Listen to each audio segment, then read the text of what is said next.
મંગળવારના રોજ દેશભરમાં હનુમાન જન્મોત્સવની ભવ્ય ઉજવણી થનાર છે, જેમાં વિવિધ ધાર્મિક કાર્યક્રમો સહિત ભવ્ય શોભાયાત્રાનું વિવિધ સંગઠનો દ્વારા આયોજન કરવામાં આવ્યું છે।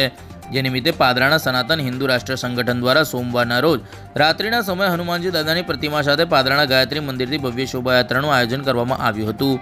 આ કાર્યક્રમમાં પાદરા નગરપાલિકાના પૂર્વ પ્રમુખ મયુર ધ્વજસિંહ ઝાલા, કારોબારી ચેરમેન સચિન ગાંધી, ભાજપ યુવા પ્રમુખ કરણ રાઠોડ, નગર નાગરિક બેંકના ડિરેક્ટર હિતેશ પટેલ સહિત નગરજનો મોટી સંખ્યામાં ઉપસ્થિત રહ્યા હતા અને હનુમાનજી દાદાની આરતી ઉતારી હતી। પાદરાના ગાયત્રી મંદિરથી હનુમાનજી દાદાના રથને પ્રસ્થાન કરાવી ભવ્ય આતશબાજી સાથે હનુમાન દાદાની ભવ્ય શોભાયાત્રા નીકળી હતી, જેને નગરના વિવિધ રાજમાર્ગો પર ફરી હતી, જ્યાં સમગ્ર માહોલ ભક્તિમય જોવા મળ્યો હતો।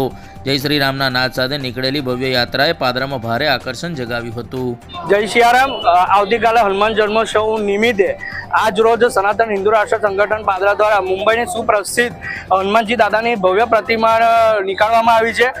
ભવ્ય શોભાયાત્રામાં પાદરાની ભાવભરી જનતા ખૂબ સારા રીતે જોડાઈ છે અને ઠેર ઠેર જગ્યાએ પબ્લિકે સ્વાગત બી કર્યું છે। અને આવતીકાલે હનુમાન જન્મોત્સવ નિમિત્તે સવારે કુંડા વિતરણનો કાર્યક્રમ રાખેલો છે અને રાત્રે ભજનનો બી કાર્યક્રમ રાખેલો છે। તો પાદરાની ધર્મપ્રેમી જનતાને ભાવભર્યું આમંત્રણ છે।